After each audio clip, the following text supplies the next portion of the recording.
Sejam bem-vindos a mais uma conversa EIM, naquela que está a ser a agenda sobre o futuro do Fundo de Pensões em Angola, reforma, regulação e sustentabilidade.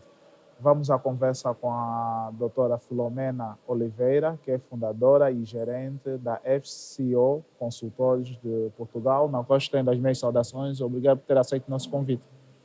É um gosto estar aqui. Muito obrigada também. A doutora Filomena, em que incidiu a sua apresentação hoje neste evento? Sim, a minha apresentação subdividiu-se em duas partes. Em primeiro lugar, apresentar o regime dos fundos de pensões em Portugal, que desempenha um papel importante, e numa segunda parte, tentar, dentro da realidade angolana, o caminho a seguir, o que é que poderia ser interessante no desenvolvimento dos fundos de pensões em Angola. Em Portugal foi muito importante todos os incentivos fiscais que foram criados para desenvolver a constituição de novos fundos de pensões, e houve uns anos em que, para além da dedutibilidade fiscal, sobretudo no caso das empresas que faziam fundos de pensões para pagamento de complementos de reforma dos seus trabalhadores, o que é que nós tínhamos? Como quisemos incentivar a vertente complementar financiada através de fundos de pensões, foi permitido às empresas que as contribuições que entregassem para os fundos de pensões, elas batiam ao seu resultado, que era tributado em termos de impostos, no caso aqui de imposto industrial, e eram consideradas majoradas, ou seja, houve 2 anos em que se consideraram em dobro, ou seja, por cada 1.000 que eram entregues, deduzia-se 2.000 de valor para efeitos fiscais.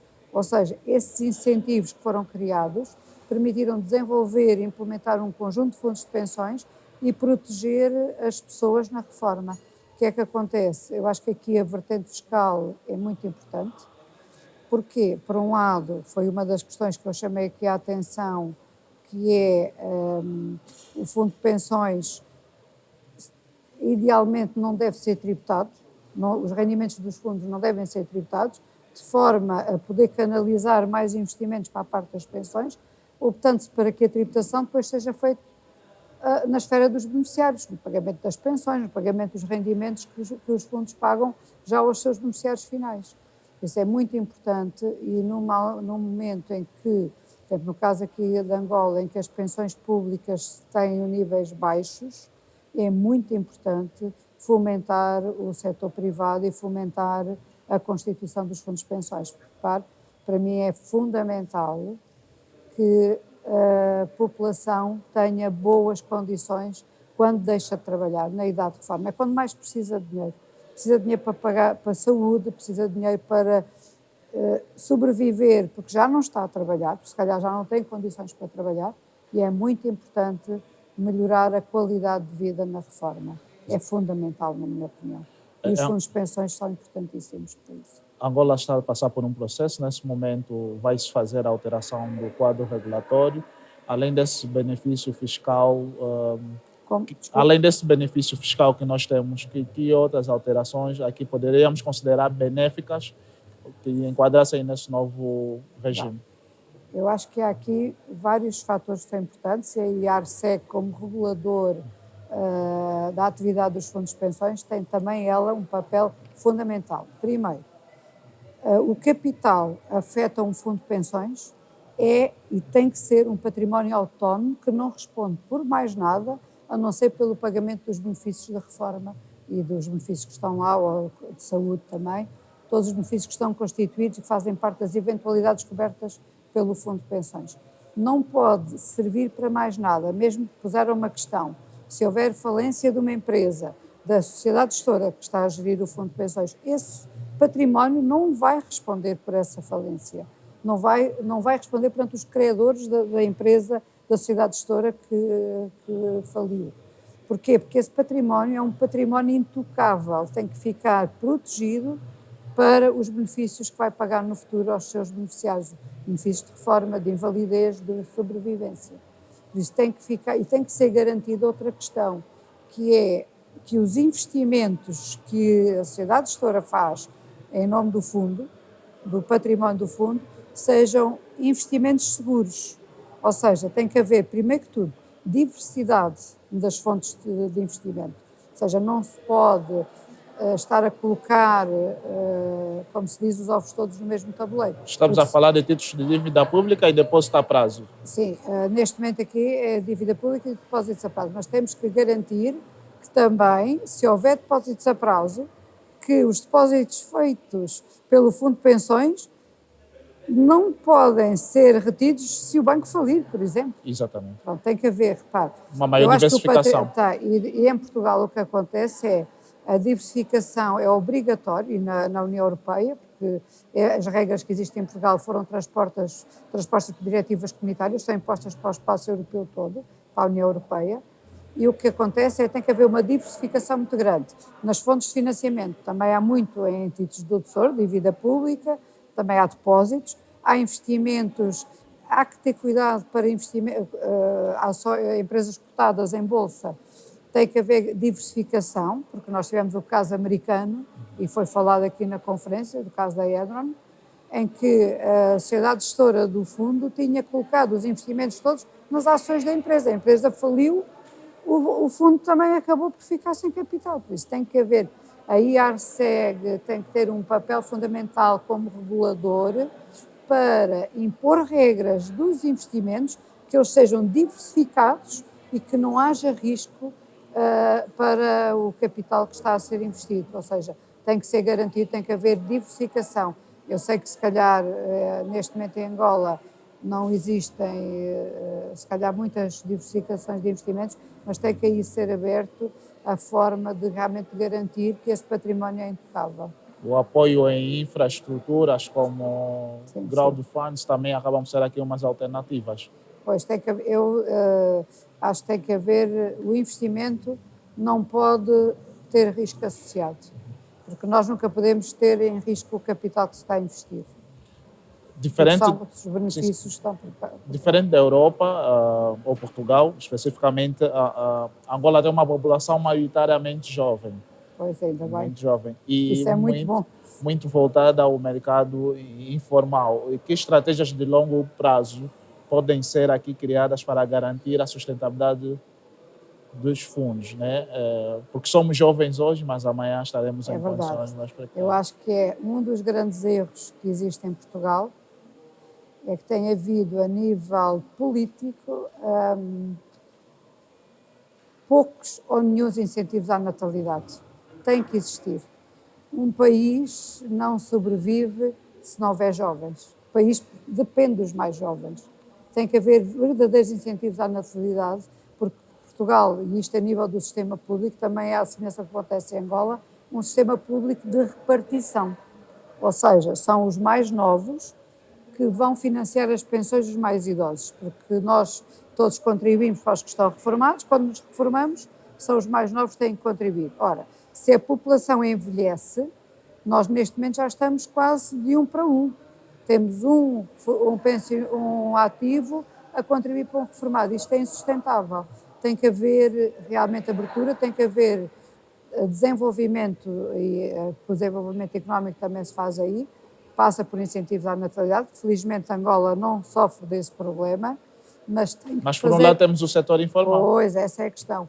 Tem que haver, em Portugal também, nós temos a nível do regime público, regime geral de segurança social, temos uma possibilidade que se chama seguro social voluntário, que as empresas, que as pessoas próprias podem contribuir para a sua reforma pública, quando não estão a trabalhar ou quando estão nessas situações informais.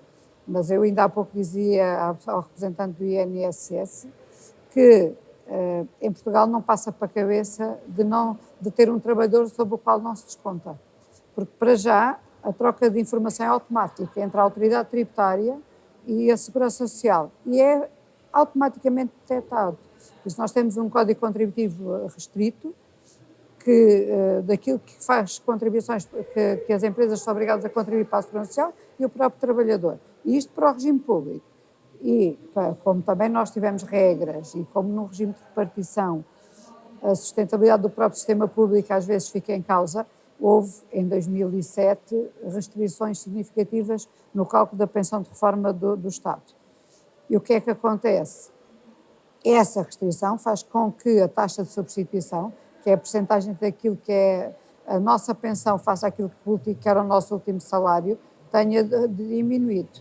E, logicamente, aí o regime privado tem um papel fundamental, porque tem que ser os fundos de pensões e tem que ser as empresas que também têm que assumir, embora em Portugal as taxas são elevadíssimas para a segurança social, resta pouca capacidade às empresas para contribuir, mas mesmo assim verifica-se que as empresas e que as pessoas, sobretudo os que estão mais ligados a estas matérias, os mais novos, já começam a ter consciência que têm que ter e que têm que escolher as empresas para onde vão trabalhar, que dão também esses regimes complementares de reforma. E os fundos de pensões têm que ser, eu digo os fundos de pensões e a atividade seguradora no seu todo, também há seguros complementares de reforma, mas têm que garantir, têm que ser produtos que sejam confiáveis, que tenham regras prudenciais de investimento e que garantam que realmente o meu complemento de reforma está lá quando eu me quiser reformar. A questão da literacia financeira também é um aspecto a se ter em É conta. importante também, mas é importante também, repare, a literacia financeira é muito importante, mas eu vejo também em Portugal aconteceu isso. Se houver uma cenoura que se está a dar, ou seja, se houver um incentivo fiscal, as empresas tentam a fazer investir em fundos de pensões. E aqui, se calhar, o caminho também terá que ser esse. Temos que, se calhar, porque, repare, o Estado não perde, porque os fundos de pensões investem na economia. Exatamente. E ao investir na economia, estão a desenvolver a economia. E se nós conseguimos garantir às pessoas que se reformam condições mínimas e dignas de vida, o Estado também liberta muita despesa. E vai libertar despesa nessa altura. Por isso é muito importante que tracemos o caminho e que esse caminho seja efetivamente percorrido. E, na sua visão, que medidas estratégicas a SEG, que é o nosso regulador, deve tomar para fomentar a criação de fundos abertos? A maior parte de fundos fechados, mas também essa componente dos fundos abertos. Sim, eu acho que sejam fundos para que fechados. Possamos incluir os trabalhadores do setor informal. Exatamente. Os fundos abertos também, mas aí eu compreendo que, no caso dos fundos abertos, tem que ser a própria pessoa a querer contribuir. E os fundos abertos também têm que ter uma supervisão e uma regulação eficaz. Porque aí, por maioria de razões, porque são as próprias pessoas que estão a abdicar de dinheiro que se calhar lhes faz falta para investir na sua reforma, têm que ter essa garantia que o dinheiro fica lá e que os investimentos são credíveis. Por isso, os fundos de pensões abertos também têm que ser bastante regulados, têm que ser bastante controlados e as sociedades gestoras têm que ser controladas na sua eficácia de gestão desses mesmos fundos. Para que também, repare, porque depois o próprio mercado começa a funcionar. Se eu souber que tenho um fundo de pensões que tem boas rendibilidades, que me dá garantias de segurança, as próprias pessoas e as empresas escolhem esses fundos. Aí é o mercado a funcionar.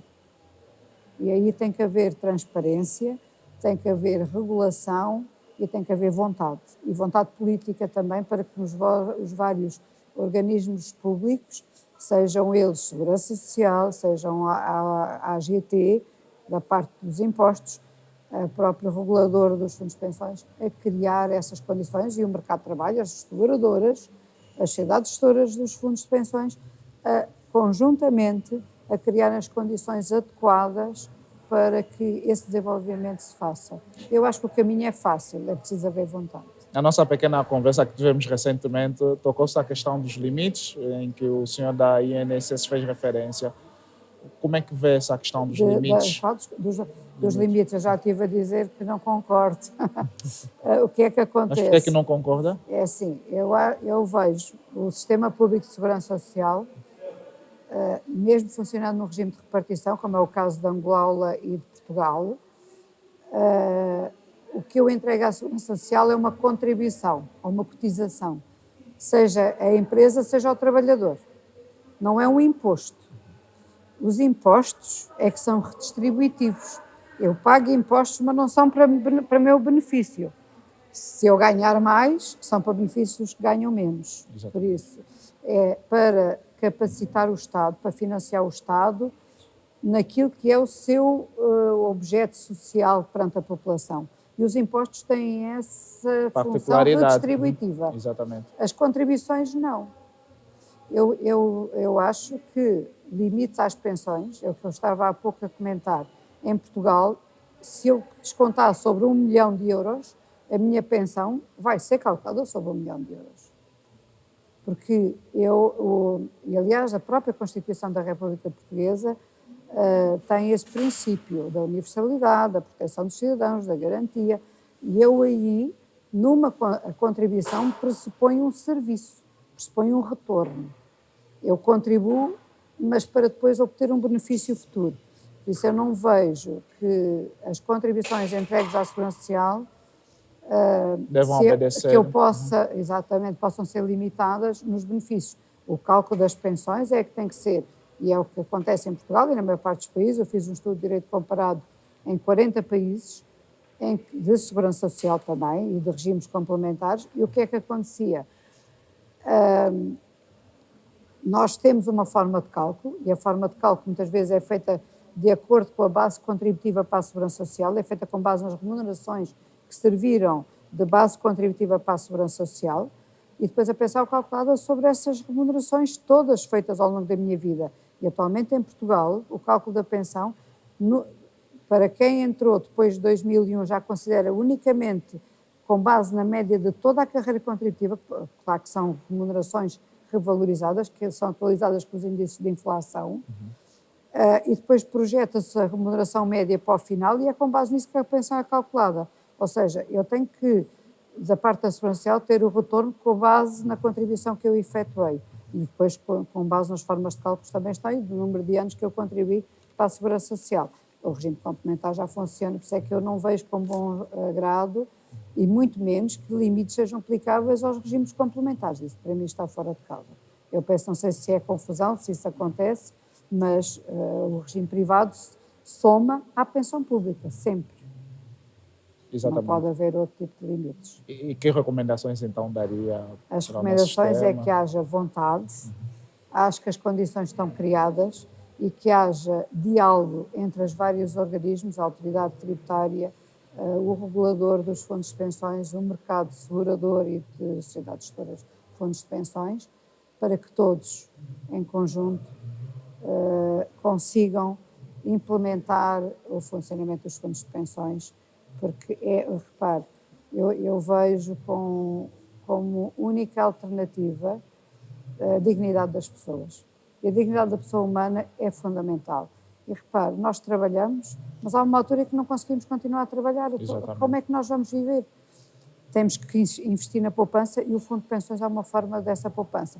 As empresas têm que contribuir e os trabalhadores também. Por isso devem ser contributivos e devemos ter também a nossa parte. Mas esse dinheiro tem que ser intocável e só pode servir para o complemento de reforma. Tá, ok. Muito obrigado, doutora Filomena, por ter aceito o nosso convite e desejo. Muito obrigada. É uma honra estar em Angola novamente. Já não vinha há muitos anos e agrada-me muito que estejam a fazer este percurso. Exatamente. Esperamos contá-la consigo nas próximas conversas EIM. Muito obrigada. Muito obrigado. Terminamos então assim a mais uma edição da segunda conferência que analisou sobre o futuro dos fundos de pensões em Angola. Contamos consigo então numa próxima ocasião. Até já. Obrigada.